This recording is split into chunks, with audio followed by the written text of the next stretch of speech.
In today's re-release, I have an amazing conversation with Faye McCray, author, executive leader, journalist, and attorney. Together, we talk about all things work-life balance and the steps to achieve healthy ambition without burning out. If you enjoyed this episode, make sure to register for Faye's session, Rethinking Growth in a Culture of Constant Change, in the upcoming Navigating Uncertainty Leadership Summit. It's free to register. Links are in the show notes. Now on to the show.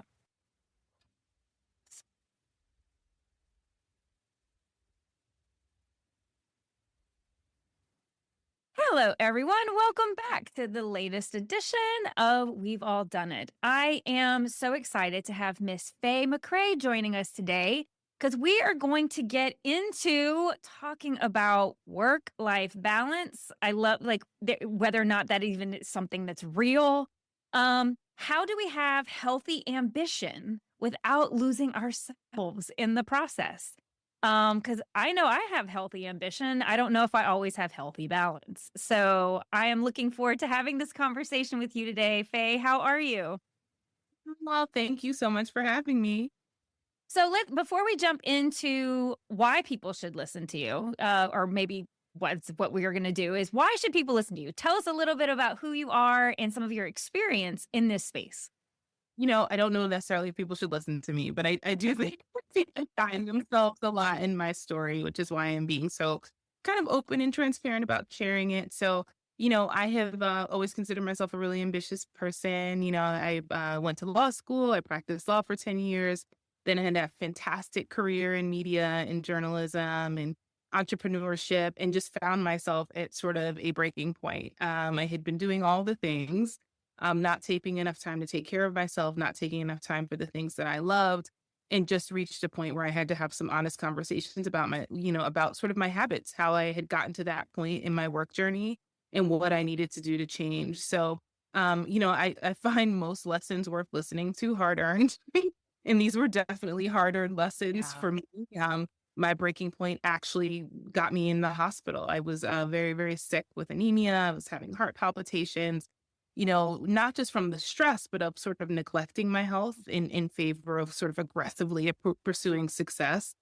And just, I think, not everyone sort of gets the benefit. I know it doesn't sound like a benefit of reaching a moment like that, but it was a beautiful moment that just caused me to be introspective and reflective on my life up until that point.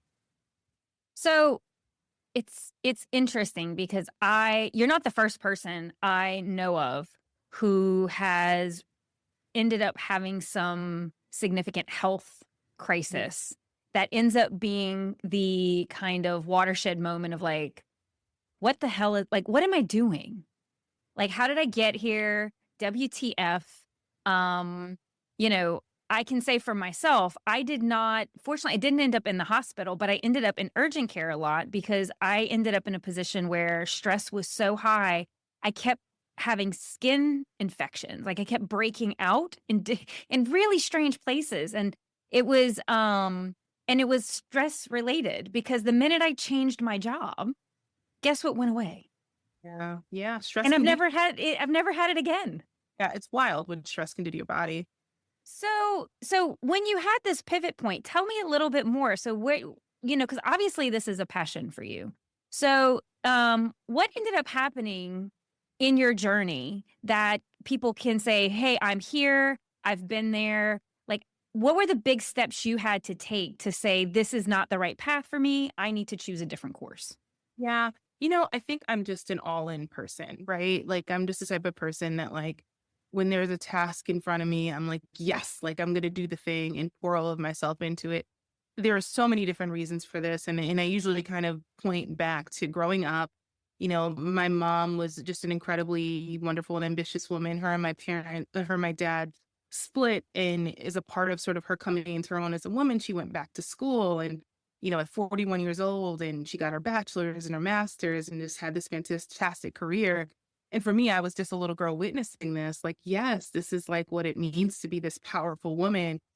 So for me, witnessing that, I knew there were no excuses for the things that I wanted to achieve in life. I remember I used to tell myself that all the time. If she did this with 3 kids, like I can do X, so I just kind of went charging full force into my career. Mm. And it's my work life.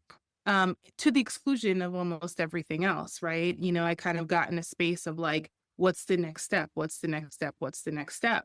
And sort of my kind of big uh-oh moment was just being in a role that just required kind of an always on sort of culture because there were just everything was on fire at any given moment, kind of one of those corporate environments. And I felt it was a big role, and I found myself, really, really committed to sort of fixing all the things, and having that point of sort of neglecting my health and then getting sick. Being in the hospital, getting iron infusions. I remember the infusions were actually on a floor where people were being treated for cancer. So there were people at various stages of the battle, Yeah. fighting for their lives. And I'm wondering about Wi-Fi. Like, can I take a meeting from here? Am I able to like Girl, get you are like the walking European meme of an American, right? Like that, work? like my closest friend, I tease her. She actually was going into surgery and was still on her phone trying I to would cut a like to deal. check And I was like, my laptop. you are the meme. It You was are the, for we make it was fun for of work. stuff. So my husband's sitting in the corner of the room looking at me like, WTF? Like, what are you Yeah. doing? Like, this isn't okay. And it was almost like somebody punched me in the face. I was like, am I crazy? What am I? Like, I'm powering up this laptop to have this meeting at my most vulnerable moment, witnessing all of these beautiful humans, kind of fighting for their lives. Why am I doing this? Like, why do I feel the need to be so busy? Why am I so buried in this? Like, what are all the reasons that I feel like this is more urgent than being alive and taking care of myself? Yeah. So that became a really, really strong moment for me. And I think then looking around, I'm a mom. I love and adore I have three beautiful sons. My oldest is getting ready to go to college. He's in high school. And I was like, I've missed too much, and I don't want to miss anymore, like being buried in this work. So I think, that began again, that sort of moment of like, how did I get here and how do I get out? you know? So what was so clearly this is the moment where you are starting to say, okay, Yeah. boundaries have to shift. Like what I am allowing in my life has to be different. Who I am in my life has to be different. So what was the initial reception of whether I'm interested in your workplace, and then also in your family, because again, we all kind of play roles and, we kind of create these little cultures around ourselves. What was that like for you when you first started to come out and say, I want to be different Yeah. in my life? How did that play out with these different audiences? Yeah, I think that the people around me saw the toll that it was taking on me, like how glued I was to my laptop and my phone and all of the things.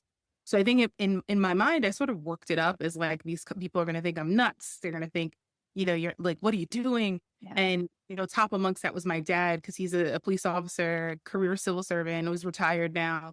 And I was like, he's definitely gonna be like, you're wild, like you're insane. What are you doing? And he was like, yes, and my husband's always kind of been like, whatever's going to make you happy and healthy, go do that thing. So he was supportive, but unanimously across my life, I have wonderful relationships with women, like in my networking groups, and everything was like, I think they believed in me taking this bet on myself and kind of taking the leap and like figuring out what was next almost more than I did. But I think a lot of that too was just witnessing the toll.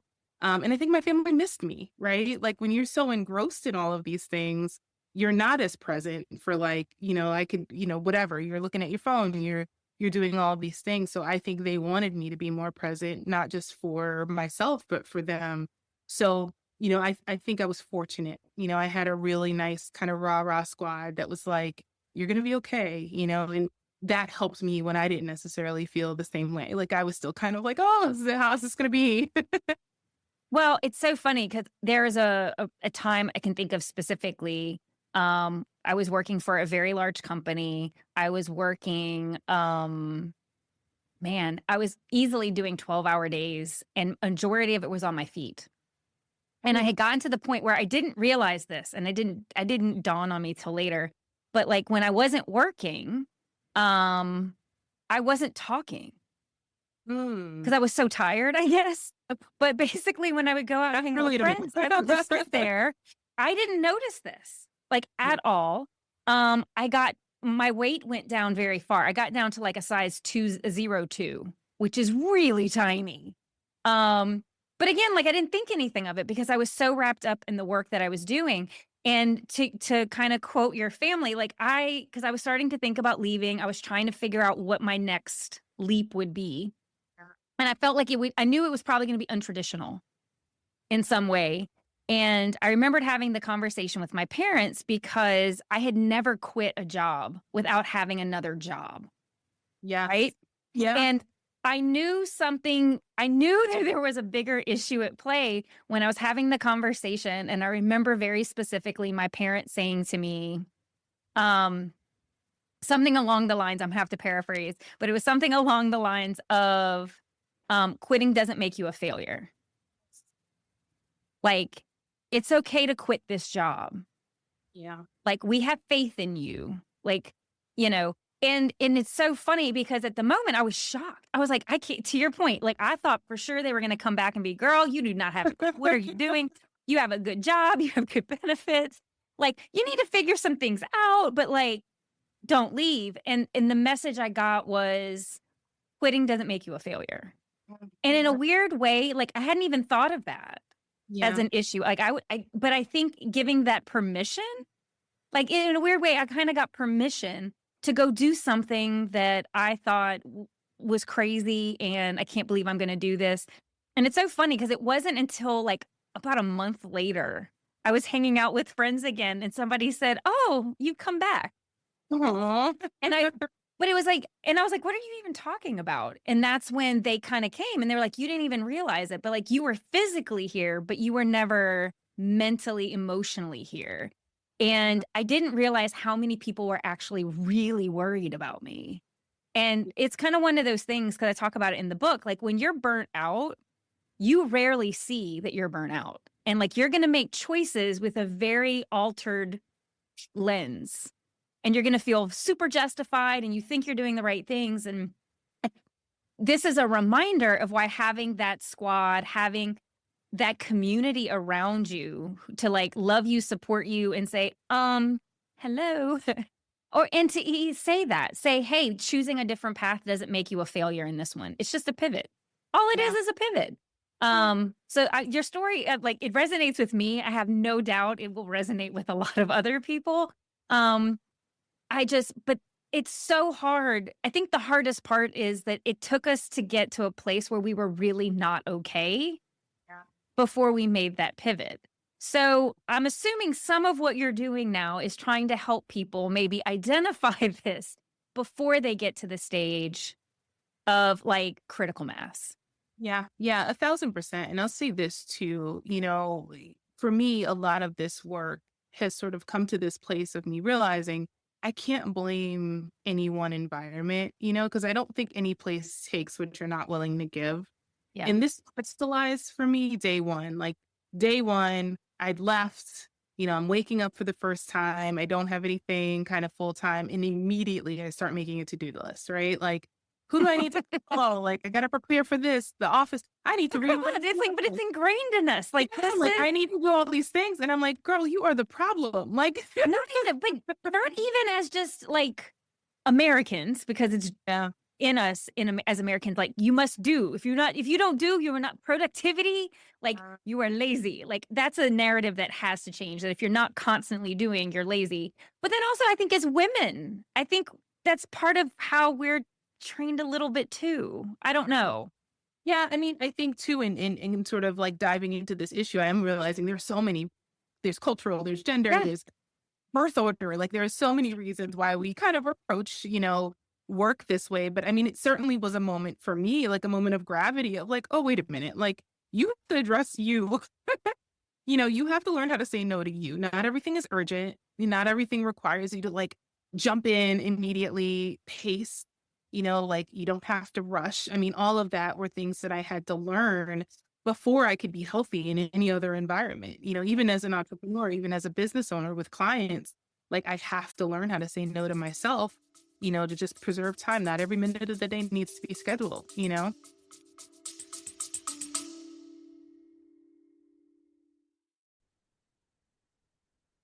Hey, quick announcement. I'm hosting a 3-day virtual leadership summit called Navigating Uncertainty from January 25th through 27th in 2026. 21 expert speakers are going to cover strategic leadership, team building, operational excellence, and leading through change. Best part? It's completely free if you watch live. However, if you want lifetime access to the replays and extra speaker resources, grab the All Access Pass for just $97. Head to the website in the show notes and register now. Trust me, you don't want to miss this.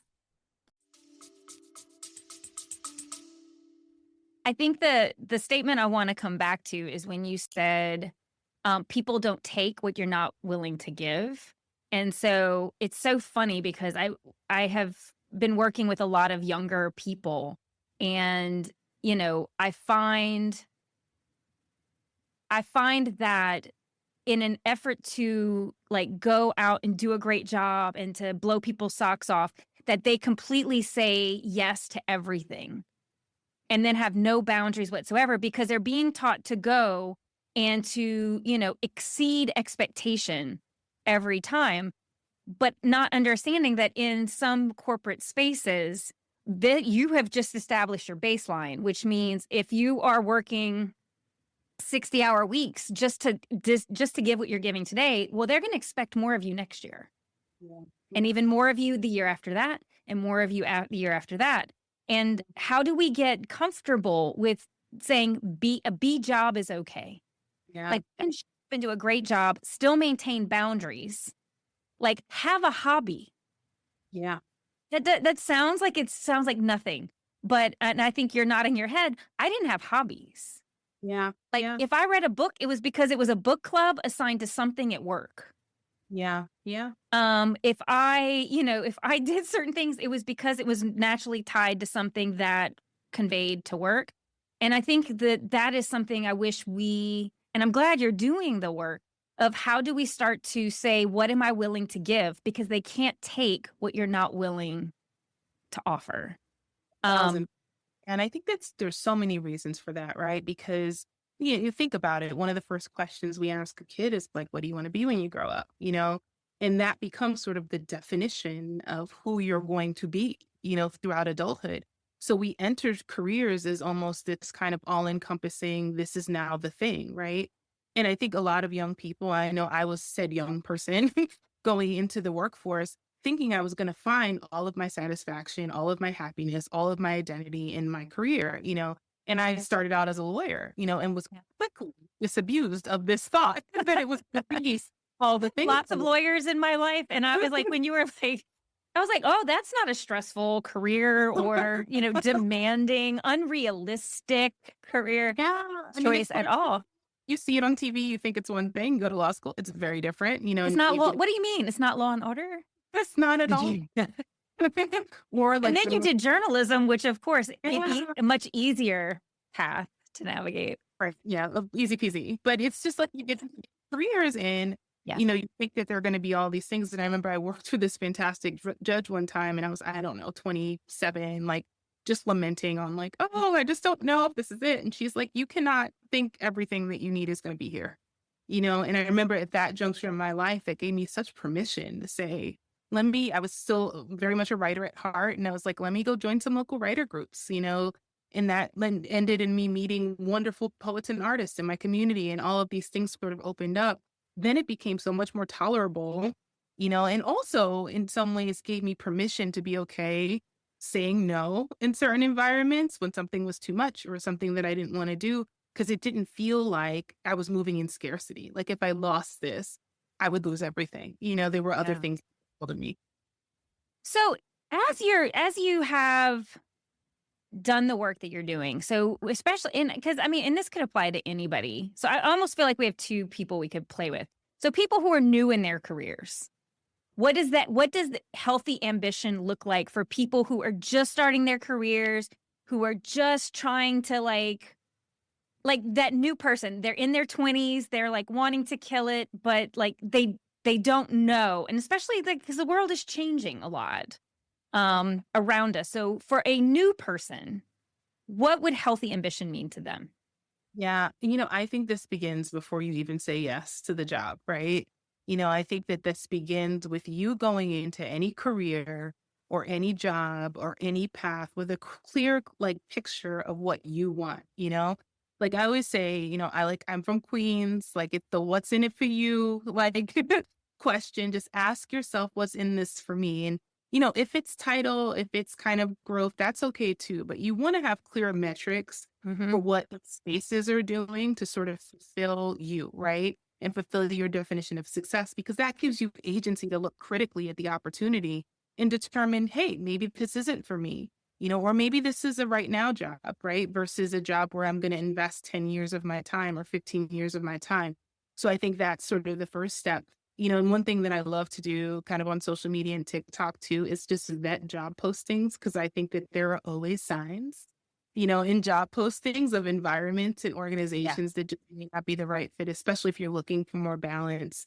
I love the flag small but mighty. I think it's great when we're talking about individuals that are small and mighty, but when you're talking about teams, that could be a sign of a lack of resources, right? You want to think about those things.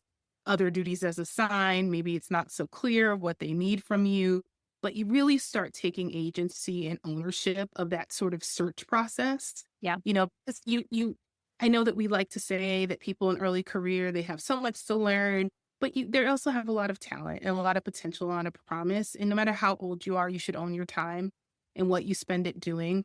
So for me, it's so important for folks that are at the start to remember that you are interviewing a job, you are vetting a career just as much as it's vetting you. I love that, because that is something I think old school mentality is like, no, we are interviewing you. You are lucky if we hire you. I think new mentality is it is an assessment both ways, and it is determining if it is a fit both ways. Another one you talk about things when people say, oh, that's like a red flag, is if they keep referencing we're a family. Oh, yes. Yep. I figured I'd get that response. So, and I would like, for new people, and it's the same thing, I would encourage them. Do you have something like, is working out very important to you? What are non-negotiables that in your life? So when you say what's in it for you, also personally, like what is a non-negotiable for you personally? Is it that you need to exercise? Is there a passion you have? Like for you, it was writing. Like, are there things that you just need to be made space for?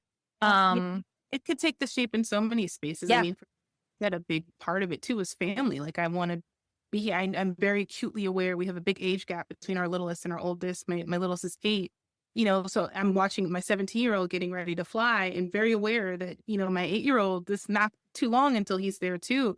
So it's important at this juncture in my life to be present for these moments, and I think, for me, any job, any opportunity that doesn't allow for that is not the right one for me, Yeah. So I don't have family here. I do not have kids, and I'm not young by any stretch of the imagination. I'm not that old, but I'm not that young. But like for me, non-negotiables is I volunteer a great deal. And there's certain things for me to build my community here and to feel engaged in the space that I'm in, because I don't have brothers and my nephew's not here and my parents aren't here. So to your point, it's going to look different for each person. Nope, none. It's more or less valid. I love my dog. I need to walk with her a couple times a day. Or, like there's just, what's important to you is important to you. Correct. And I think that would be something that I would absolutely tell a young person coming into a work environment, or a new leader.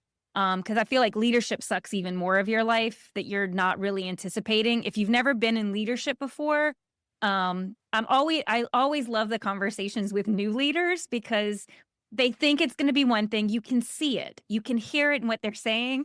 And then once they get into the role, it's like they've been hit with like a reality stick, and they're like, is this really what I signed up for? And you're like, yes, it is.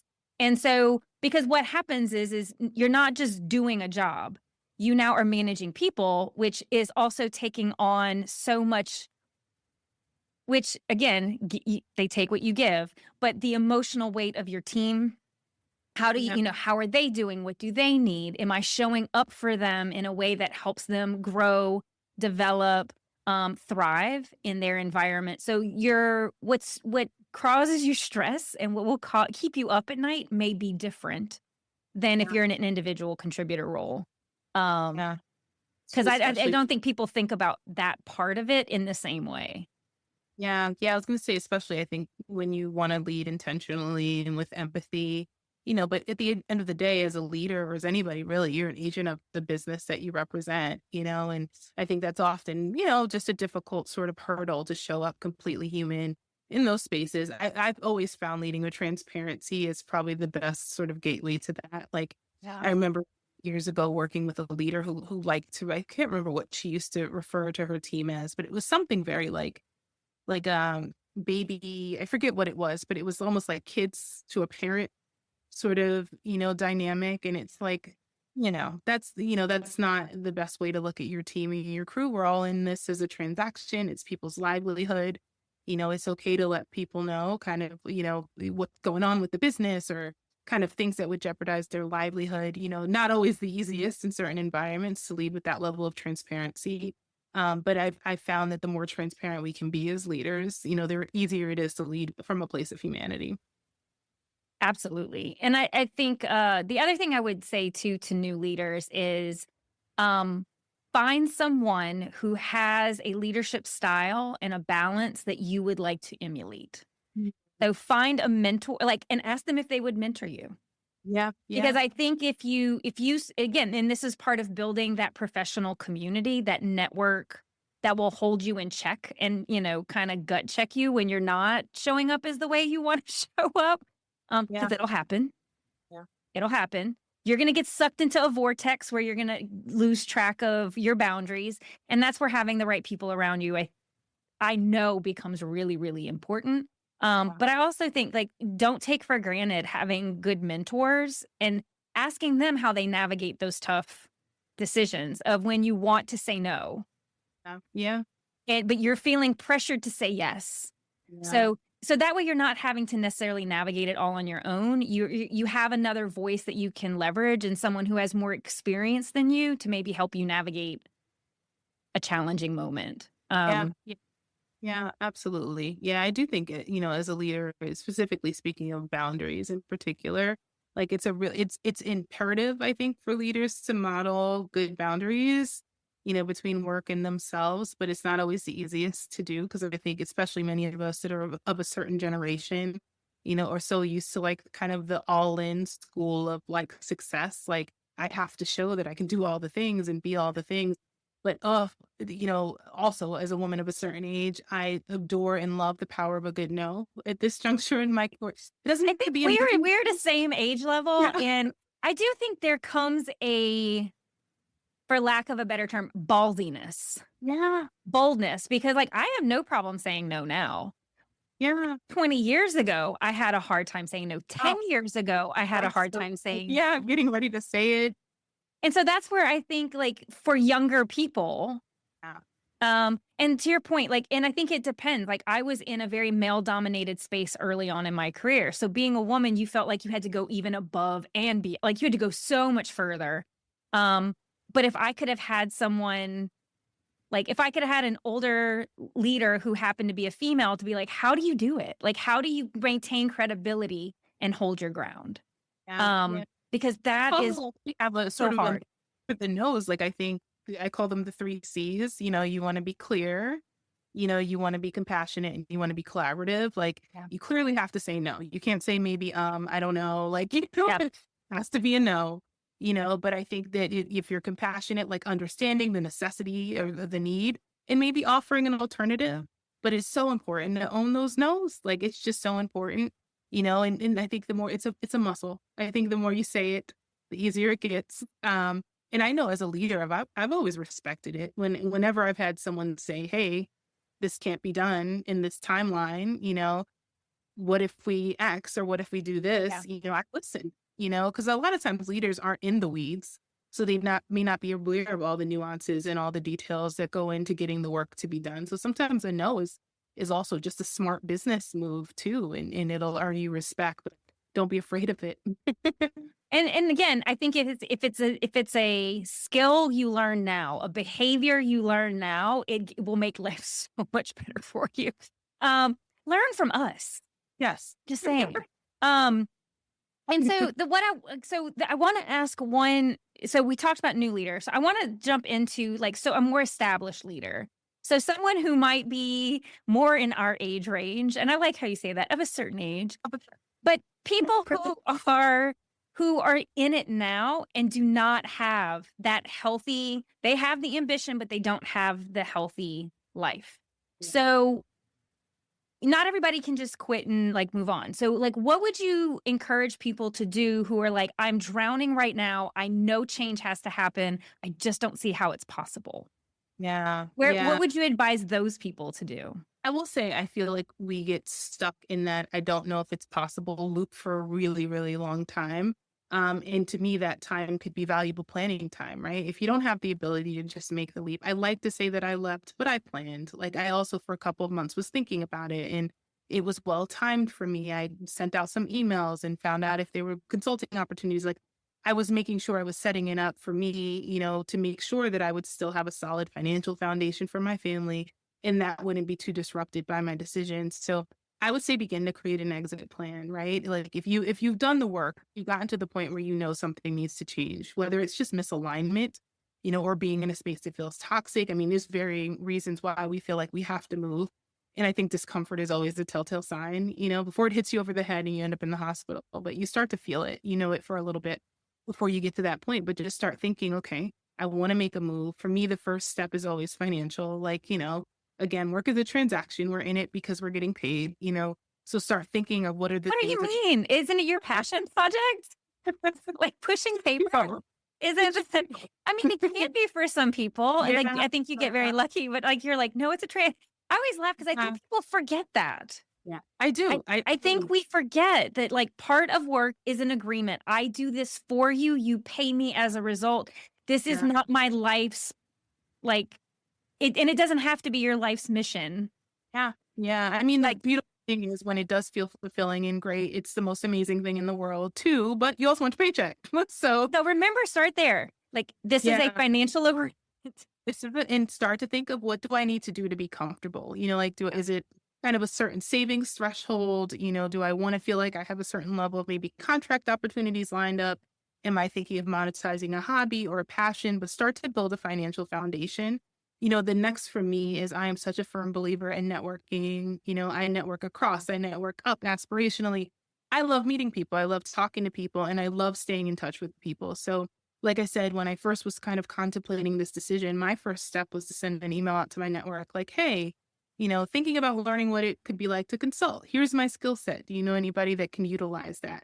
And from that email, I got 2 fantastic opportunities that really laid a foundation for me feeling comfortable to sort of take the leap when I was ready to go. So I would say just make networking a strong part of what you're doing, and network outside your industry. I think sometimes, I worked in 2 particularly kind of small industries and kind of the health law space, and then again in health and wellness media, and it felt very small. It felt like I kind of knew everybody at a certain point in those environments. And it was really important to me to start to meet people outside of that, because a lot of my skills are transferable, and you just have to sort of be open to you never know, kind of what your next step is going to look like. So for me, that ended up working out beautifully. I just started doing things that were outside of law, outside of media, that could utilize my skill set, that were fulfilling, also provided that paycheck, but that came from starting that foundation and basis of networking. And I would say, the other thing, especially if you're someone at a current juncture in your career and you're used to the titles and all of the things, there's a lot of humility too.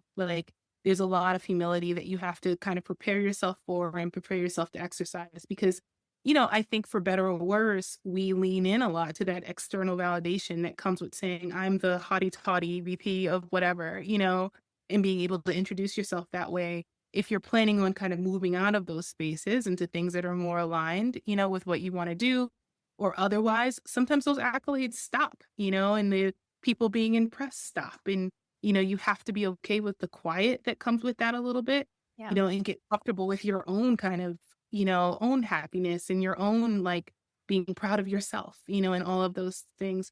But I think those were the things that probably hit me in the face the quickest, the finances, the networking, and then of course that piece about getting comfortable with the quiet.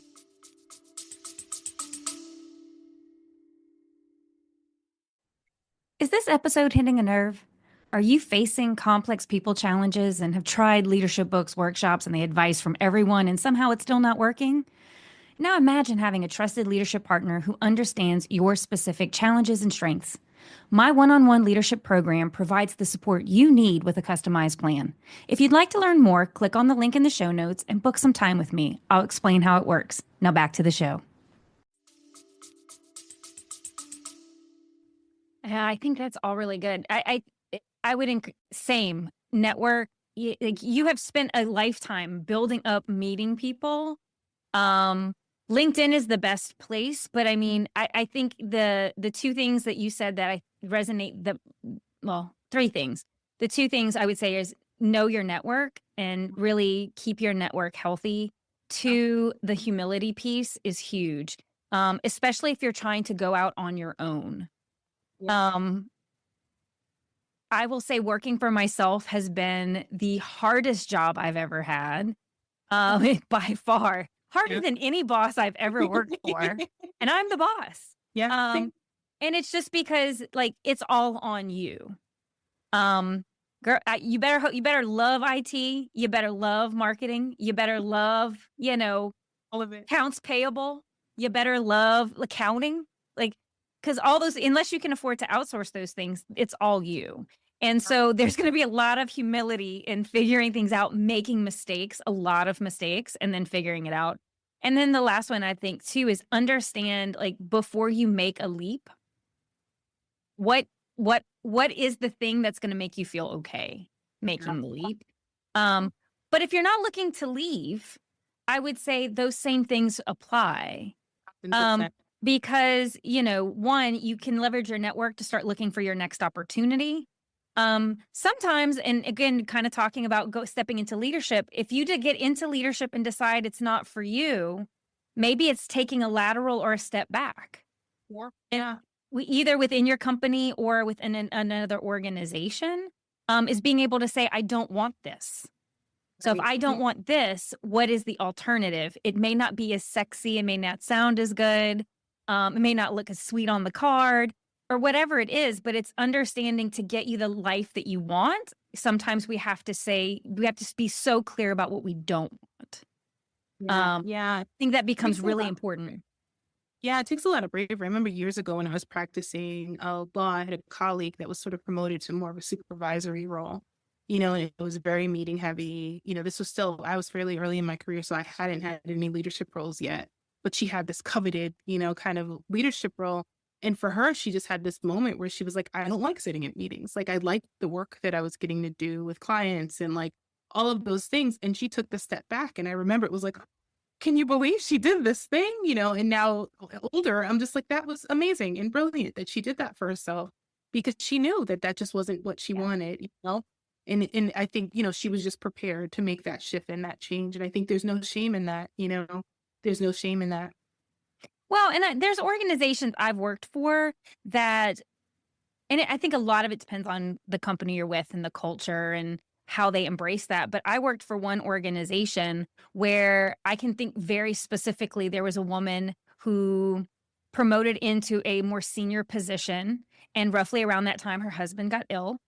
And so she was not able to show up for her family well. She wasn't showing up for her work well. And so what they ended up doing is she just moved back. And they didn't advertise. So if you didn't know about her husband, it just looked like she promoted and she sucked at her job. Right. Yeah. But the truth of it is I think they unanimously came together and basically they was able to have a great conversation and say, hey, how do we make this work for everybody? You were great here. This role allows you to be who you need to be here and there.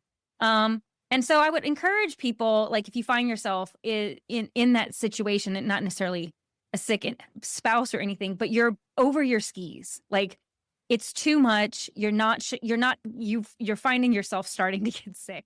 Just saying, telltale signs are there. Like if you have the migraines that happen all the time, or you have to travel with Tums or antacids of some kind, or ibuprofen because the headaches are always there. Like those are signs, my friend. I just want to put it out there. Like that's not normal. And you know how I know? Because I did it. Yeah. I had the travel size ibuprofen and a full size of Tums, and I would pop both of them. Like, God knows what I did to my insides for a Yeah. period of time. But the point being is sometimes it's about having an honest conversation with your leader and maybe like your HRBP and say, what other opportunities? Here are my strengths. Here's what I want to do. I don't think I'm in the right place right now. I want to shift. And again, I would maybe start leveraging my network. But if you like where you are and they feel that you feel like they value you too, don't be scared to ask what else is there.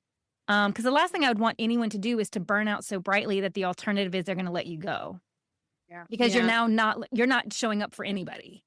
Yeah. Yeah. I You know what I mean? once worked- Yeah.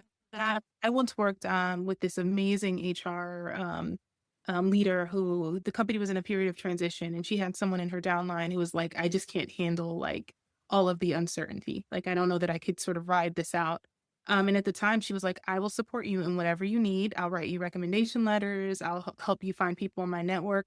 And I remember just as someone witnessing this, as someone who was lateral to her, I just thought that was like such a beautiful gesture and such a human Yeah. gesture. I mean, it gave her time to find someone to fill the role, but it also gave her time to sort of respect, the honesty of this exceptional employee who just knew that she had sort of reached her limit. So, I think we should constantly be taking inventory of kind of where we are, and whether or not we're sort of moving in alignment with what we need and what we want in our careers. I think, especially in corporate culture, sometimes that's hard. You're in back-to-back meetings, you're working all the time.